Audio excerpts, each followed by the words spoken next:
Hey guys, welcome back to ProductNation, and in this video, we're going to be talking about the Amazfit Neo. Now this smartwatch is very different from all the other smartwatches we've talked about because they aren't focused on making it look as futuristic and digital as possible. Rather, they're going back to the old school roots, the retro look to it, which is why this is a very popular smartwatch. So in this video, we're going to find out how good this really is and how much technology is packed and hidden behind this retro look. Let's get started. Let's begin with the unboxing and setup process. The unboxing is very straightforward. The packaging is actually quite nice. You have the instruction manual, and obviously the two main things are going to be the charging pin itself as well as the watch. The watch fits pretty nicely in your hand. The overall texture and design to the straps and everything feels very well thought out. The pins at the back are obviously present there for the charging, and overall the watch has a very old school feel to it with that Amazfit logo right there at the front. You've got 4 buttons to move around with. Usual smartwatches have just 2, but this has got 4. You've got the up, down, select, and back buttons. To turn the watch on, you hold the select button down and it has that binding text that comes on. You have to scan the QR code located on the manual itself. That'll take you to the ZEP application, which is formerly known as the Amazfit app.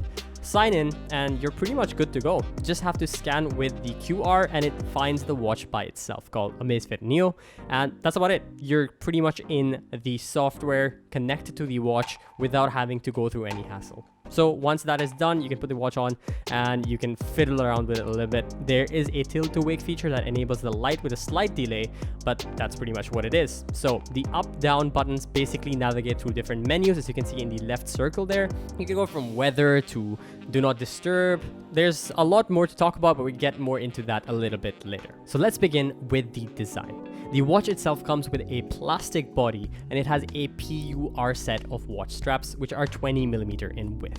It weighs only at about 32 grams, so it's quite light. You're not going to really notice it on your wrist, especially when you're going to bed. When it comes to the buttons, it's got 4 buttons. You've got up, down, select, and back. The display on this is a 1.2-inch STN black and white display. So just keep in mind, this maintains that very old school look to it with the STN panel. That is an always-on display. Obviously, the display is your time and the bare settings you're on during given moments, so like heartbeat or whatever it is. Next, let's take a look at the notifications on the Amazfit Neo. Now, I usually have not very nice things to say about smartwatches with their integration for notifications because they generally don't get it right away. With the Amazfit Neo, however, that isn't really an issue or a concern. It's more of an alert system to let you know that you have a notification. You don't even know what application it's coming in from. All you get is a logo that says app and the number of notifications coming in from there. So it would be +1, +2, depending on how many messages or whatever you're getting from that particular application. For example, when Alex called us, you can see the name of Alex pop up at the top right and the call logo on the left. It's got various sports modes built into it for running, cycling, and walking. For our test for the fitness category, I just put some shoes on and went out running.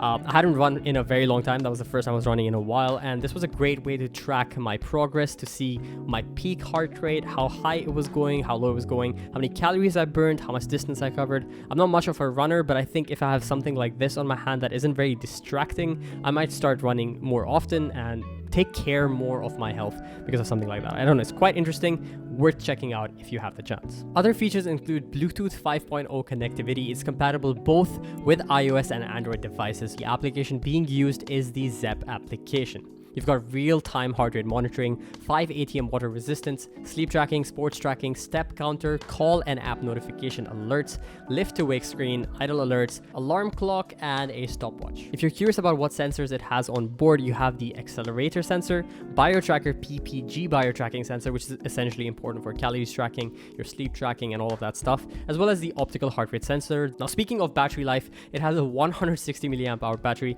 which takes about 2 to 2.5 hours of charging time to give you up to 28 days in battery life. We started with about 65% when I turned the watch on, and it took me about 2-3 days to get to 20%, which is pretty crazy actually, but I think it drained a lot quicker because I was testing it out so much more. Now let's talk about some of the things that I really liked about it. Now obviously the main reason you'd get this is the aesthetic look from back in the day, and it was kind of cool to take a step back from the smart watches and go to that old school retro feel with a little bit of tech and smartness included.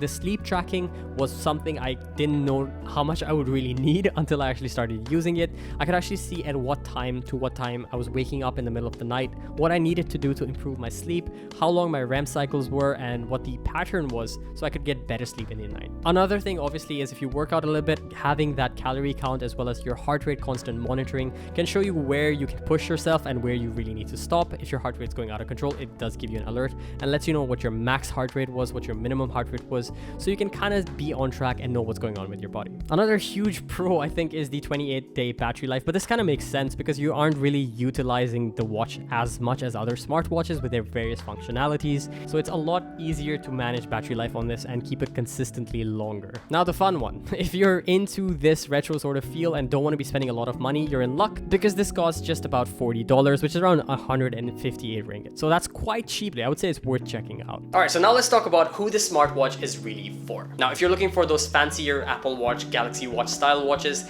this is definitely not for you. The Amazfit T-Rex, which we reviewed earlier, might be in your niche there. I'm gonna link that up somewhere as well. Check that out. Amazfit made that as well. Really great watch, very sturdy as well, so it works really well for that kind of stuff. But this is more for the looks, the aesthetic, the vibe, the throwback to the old days. And the sound as well, as you just heard, that wasn't planned, is also very old school. All the links are gonna be in the description below. Really hope you guys enjoyed this video. It was a kind of short one, but we just wanted to go through everything we thought was relevant. Really hope you enjoyed this. If you did, make sure you hit that like button and do consider subscribing for more content just like this, and we'll see you again in the next video. Bye bye.